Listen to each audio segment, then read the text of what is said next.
If you build your business for other people's happiness, you will never be happy. You may have some money, but you're never going to be happy, and you definitely will not feel fulfilled. Hi, this is Coach Joe Lucas, and welcome to the Magellan Network Show. My goal inside of this communication, this show, is to share with you my nearly 30 years of coaching some of the most successful financial advisors in North America. We're going to be talking about strategies, syntaxes. We're going to be bringing guests on from time to time, and I'm going to share with you what's working now. So think of this show as sort of like a little one-on-one kind of mini coaching cast, if you like, where we're going to be going in depth from time to time on strategies to help you grow your business, get more effective, become more efficient, find balance in your time management, grow your business, and quite frankly, whatever else is going on in the world today. So before we get to today's episode, I'd love for you to do a couple things for me. Number one, make sure that if you're watching this on YouTube, that you subscribe to our YouTube channel. If you're doing the audio, make sure that you give us a review on whether Spotify or Apple. We'd really appreciate that. And quite frankly, that does help. It does matter when you rate things and like things and subscribe to things. It helps us get the word out to more of the industry. And lastly, I have a very special gift for you. Go to MagellanNetwork.net, so one word, MagellanNetwork.net, and I have for you a complimentary membership, 100% gratis, where you can tap into about between 50 and 75 hours of masterclasses, forms, tools, templates, and strategies. So please go ahead and make sure you go ahead and get that claimed. Smash the like button and subscribe. And please go ahead and leave us a review on whatever podcasting platform you're on. And now, let's get to this week's episode. Hi, it's your Coach Joe Lucas, and welcome to this episode of the Magellan Network. Hope you guys are doing well. We're releasing this episode on Friday, June 13th, 2025. So for those who care, happy Friday the 13th.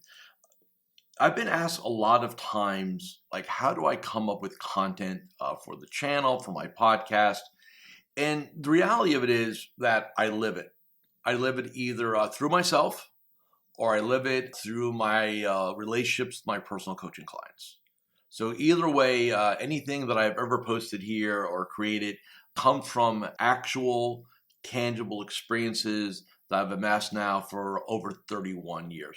So today's episode, I want to talk about why it's in your best interest to be open to, and maybe even on a regular basis, blow up your business, at least on paper. Now, it's not even a thesis. Here's my reality. I think that every business model, and I don't care if you're a financial advisor or you own a restaurant, it doesn't matter. I think you get to a point in the current model you operate that there's an absolute hard ceiling. Now, in advisor land, how you determine that hard ceiling is very simple. It's very evidentiary. And what I mean by that is the numbers, right? So in other words, if you look at your P&L, your top line P&L, let's say just take top line because the bottom line you can manipulate. So just top line. And you've noticed over the last, let's say 1 to 3 years, your growth is either stalled, stopped, or you've regressed with the intent of continue to grow. So in other words, it's more like, well, I'll take my foot off the gas. I'm going to be comfortable, stuff like that. No. I want to continue. I have the desire to keep growing. And the action and activities that you're taking are not producing the result. And I can make the argument to you that it's time to look at your business. It's time to look at your model. Now, I've blown up my coaching business mostly on paper. Sometimes I've actually gone ahead and blown it up, maybe 3 or 4 times. And when I say blown up, some are a little bit smaller explosions than others, definitely 3 major ones. I'm in the midst of doing a 3rd one now. That's why I wanted to talk to you guys about it. When the business stops growing and you're still applying the energy, activity, and your curve is diminishing, right? Again, it's based on results. Then, what most advisors will do, most business people, will apply more pressure to it. So in other words, hey, I'm pushing hard, it's not producing, I'm gonna push even harder on it, right? And then you realize that maybe you double your energy, but only get maybe a 5 to 10% delta on the return, right? Because it's just not working, right? The rock is no longer around rolling up the hill, it's kind of squared out and you're pushing on it, it's not moving.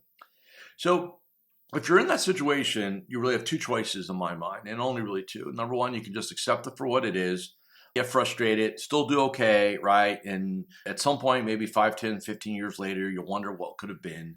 Or you can sit there and say, well, let's see this for what it is. And maybe I have maxed out my model, and now I got to start tearing it apart, right? And I'm going to talk more. So there's two elements of a teardown, right? There's what I call the person and the practice. Okay. So for me, and for those who've been on me in my journey for the last several years, you know that for the first chunk of my career, the first 25 years exactly, I operated in what I call Model 1.0. And it was a good model. I had good impact, made good money, did it for a quarter century, really honed my craft. And then on my 25th anniversary as a coach, I asked myself if this is the way it's going to be for the next 25 years. That scared me. I was kind of bored. I wanted a new challenge. So I won't get into the details because that's a whole nother, there's episodes on that. I realized that I had to reinvent myself. Okay. Once I started to reinvent myself, Coach Joe 2.0, I also had to reinvent the business. Okay. Because what happens is if you leave your business the way it is and then you reinvent yourself, it's like, okay, me and the business are one, right? 1.0. Well, now I'm 2.0. There's this gap here.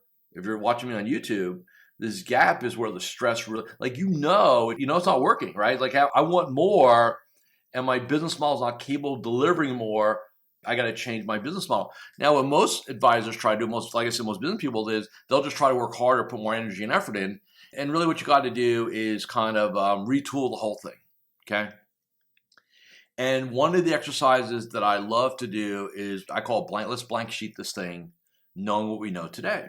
So the question is, knowing what you know today, what would you do different about your business? How would you operate? Who would you operate with? Would you have the same team? Would you have the same clients? Would you have the same business partners, systems, processes, protocols, right? We're not saying, hey, go fire people and stuff like that, but it is a great idea to go sequester yourself for a couple of days, maybe 2 days, not in your normal business environment. So, go somewhere and just, maybe get some of those big flip boards, right? Or if you're more kind of technology based, get the drawing utilities out, right? And just start thinking about what you would want to change about your business, okay? And the old saying like Stephen Covey, beginning with the end in mind. So for example, if you kind of got it to $1 million, right, your top line is $1 million and you've kind of stalled out, and your goal is you want to get to, let's say, 2 million in the next, let's say 3 to 5 years, okay? I don't care how much pressure you apply to your game, it will not get there. You have to change the game. And so the way I like to do it is, hey, starting in this moment, we are now a $2 million practice. What does it look like? What are the chairs, right? Well, who are the clients, right? What's the revenue look like? What are our fees look like, right? What's the model, right? How are we serving? How are we adding more value? What are we doing here, right? What's the marketing? What's the business development look like? And then I was like, hey, what does your chair look like, right? Like, what are you doing inside of this new game each and every business day? And it kind of comes into 3 buckets for the person. This is not a hierarchy, it's a sequence, okay? Bucket number 1, what must I stop doing? Bucket number 2, what must I start doing? Bucket number 3, what am I currently doing that I need to do better? Okay, 3, that's it. There's a tendency for a lot of consultants to complicate things because that's how they get paid. I like simplicity because I think the one thing that I've learned is the simpler you keep your business model, the more scalable it is. The more things you add to it, the harder it is to scale unless you're willing to pay and hire great people to own part. When I say own, I don't mean equity, but to own parts of the delivery then you can scale it if it's more of a complex model.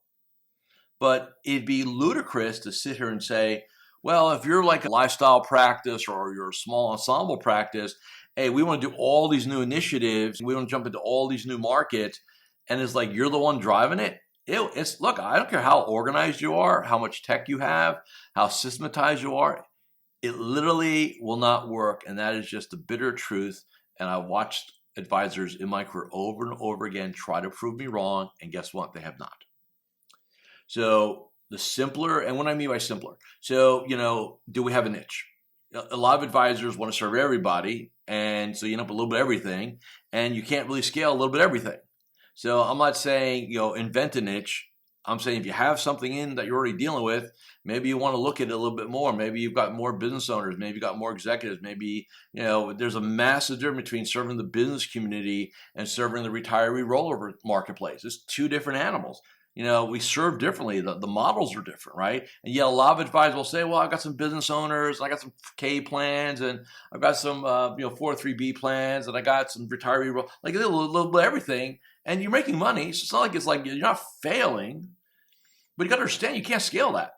Like you got to pick the one, okay? And like the one that you want to put energy and effort into. I'm not saying you maybe down the road. I'm not saying at this point sell off the rest. But don't sit there and say, well, how do I improve my 401k game and improve my business owner game and improve my professional game and improve my retiree rollover and my executive game? And I understand business owners. I understand RSUs, right? All this stuff. And like, great. You can't do it all at scale. You can do it all at no scale. You can't do it all at scale. Now, why do advisors fight this? Scarcity. Oh, if I don't take that marketplace, well, somebody else is going to take it. Yeah, but you're never going to take it, so it's irrelevant, right? It just doesn't work that way. So like when I look at my world, I'll give you a very personal example. So when I went from 1.0 to 2.0, I literally ripped my business apart over about 6 weeks. So it wasn't like I went up, like I didn't climb the mountain and come back and here's all my proclamations. I was very intentional. I took time. I really thought about it. I created a model. I tweaked it over several weeks. I slept on it. I reviewed it. I tweaked it a little bit more. And then I got what I'll call very comfortably uncomfortable with it, okay? So here's the one thing that's super important. This will be uncomfortable. Now, most human beings say, oh, this is really stressing me out. I'm just going to say this. Any change, any elevation will stress you out, which is really just uncomfortableness. Why? It's new. It's different.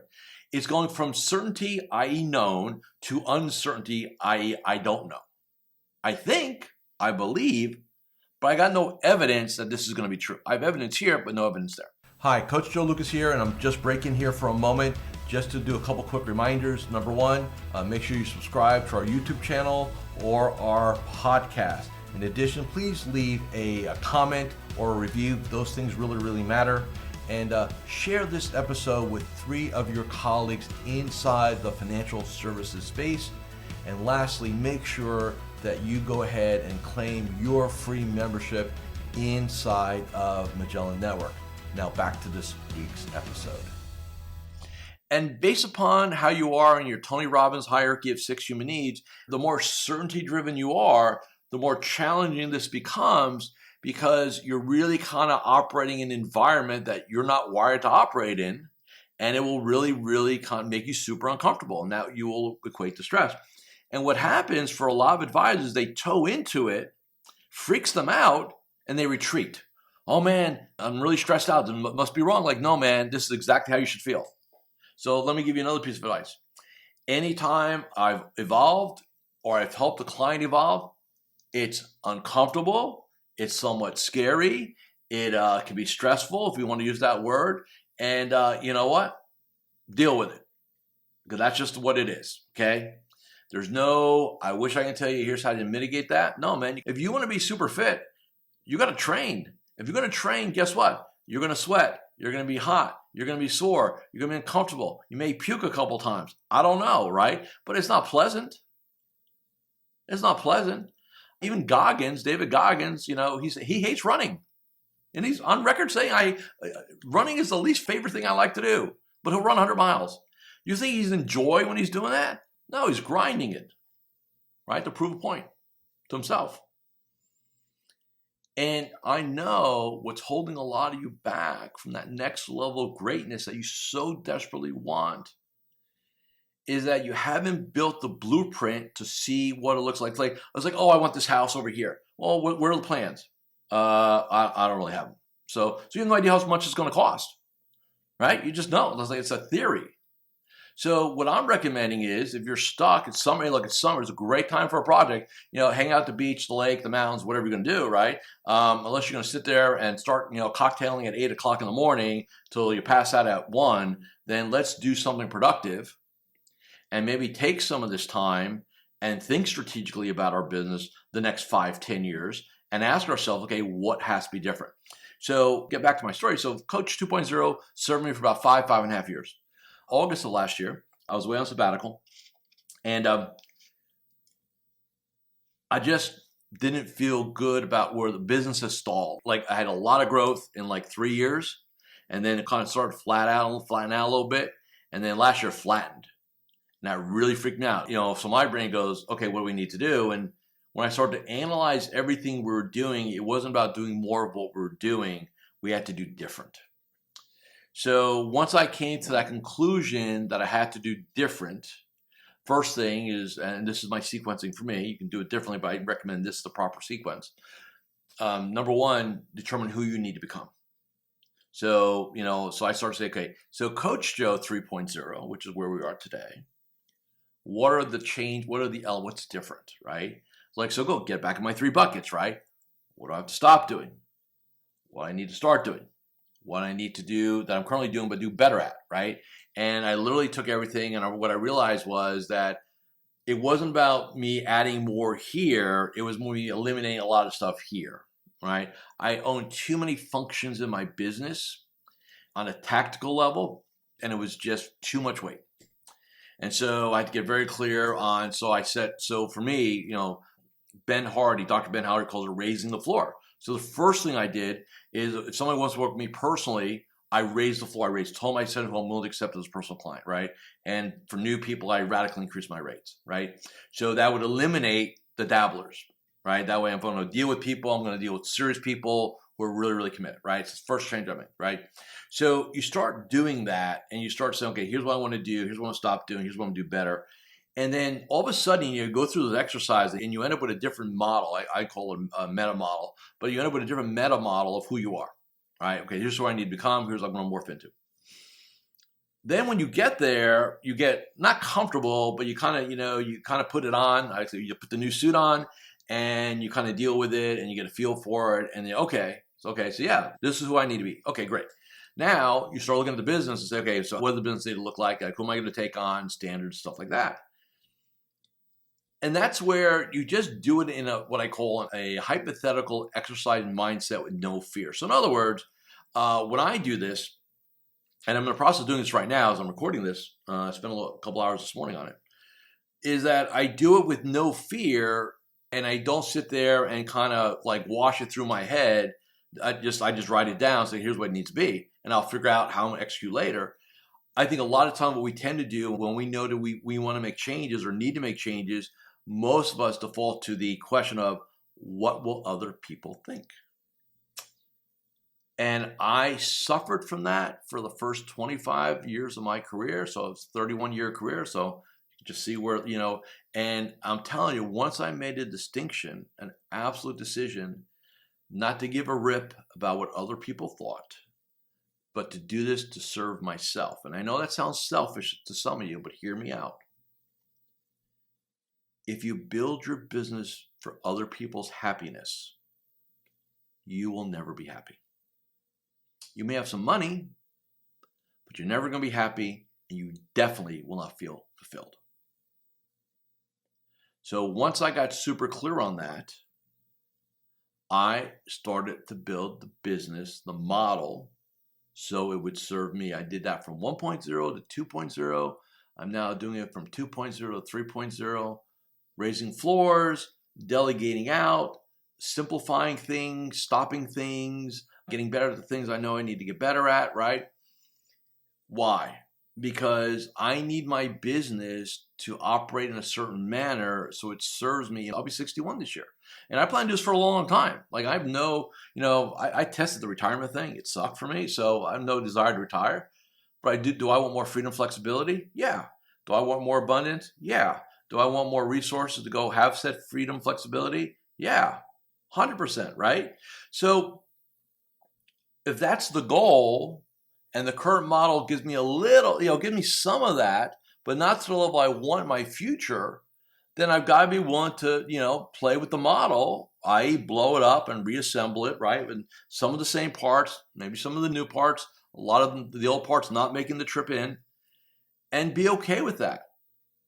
And that's how you do it. It's not this, I'm just going to work harder. I'm just going to hire more people. Well, hiring more people into a maxed out model, that's what I call the effort. So you can get more bandwidth, more resources, right? You're whacking your P&L like crazy, and it may not produce the result you want anyway. It may just be a slightly bigger version of what you have. It's not going to give you that breakthrough. It just won't. I think it's where a lot of advisors get caught up. So, when I'm sitting with an advisor the other day and we're talking about this, great guy, and he's frustrated. Like, hey man, you know why you're frustrated? No, because you've done everything you can in the way you do it. And what you need to do, my friend, over the 4th of July, and he's going to take a week off 4th of July, I think he's going to go to the beach with his family. I said, look, man, I don't want to impinge on your family time. He goes, no, I'm up early. I got a little kid, man. They sleep till like 8, 9 o'clock. I said, good. Well, man, if you're up at 5:30, I want you to take the mornings, watch the sun come up. And I want you to think about what you want to do with this thing. Under the premise of this, here's the one rule. The way it is right now, it cannot stay. So in other words, you can't just tweak this a little bit. I want you to break it up into parts, reassemble it, take what you need, eliminate what you don't need, and let's see what this looks like. And that was my advice to him. I said, look, you don't have to take action on anything, but let's just start looking at it, right? And I told him, man, this will be highly uncomfortable. At some levels, you're going to write stuff down. Like, I don't even want to write that down, man, because it's really, that's a big change. Look, write it down. We're not going to do it right now, but you need to see it. So for those of you who do Colby's, if there was a 10 on the Colby Quick Start, I'd have the 10, okay? That is a strength and a weakness simultaneously. It is a superpower and kryptonite all in one. And so I've learned and I've trained myself to, when I get these great ideas, not to be impulsive. And that's why I write them down. That's why I let them sit for a couple of weeks, if not a month. I let them kind of age, gestate, whatever you want to call it. And if I'm still excited about something, a month later than I was the day I wrote it down, 99% sure it's going to happen, and it needs to happen. Okay? But just do yourself this favor, give yourself this gift. Don't sit there and just operate under with a set of glasses on that you can't see the truth. And by the way, this applies to all of you. I don't care if you're 5 years in the business or 50 years in the business and anywhere in between. Some consultants say, well, but year 5 to 7, you do this. And no, it's got nothing to do with that. It's when your business stops growing, then you know something's wrong. If you're still doing what you were doing, applying the same level of commitment, the same level of energy, the same amount of time, and you're producing diminishing results on the growth, there's your evidence. I don't care, 1 year, 10 years, it's irrelevant. Time is the least in this entire world of advising. I'm going to end on this. In this entire world of advising, timelines are the least reliable predictor of anything. It's all about action, output, and conditions. When a condition becomes present that you don't like, that's when it's time to take action on it, no matter when it is on your timeline. Okay? So I just want to share that with everybody. Have courage. Don't be afraid to, again, this is more, think of it like an intellectual academic exercise. I'm not committing you to write it down and go do it. I need you to write it down, see it, let it sit, and then decide what you want to do with it. But do it. Okay? So with that said, thank you for listening and watching this episode of Magellan Network Show. Hey, it really helps me when you leave a review, however you're consuming this content. Again, whether it's podcast, whatever your podcast partner is, YouTube. And make sure you're subscribed to everything so you don't miss an episode. And if you found this valuable, pass this along to a friend or colleague in the game. Okay? And then make sure you check out my home on the internet, or one of them anyway, MagellanNetwork.net, where we got all kind of free and exciting goodies for you guys there. And with that, enjoy your weekend, and I'll see you guys in 7 days. Thank you for watching or listening to this episode of the Magellan Network Show. Hey, if any of this resonated with you, I invite you to come to MagellanNetwork.net, and we have a powerful group coaching community of like-minded advisors. Come in for a trial. You and I will have a one-on-one conversation. Let's see if I can help elevate your game both personally and professionally.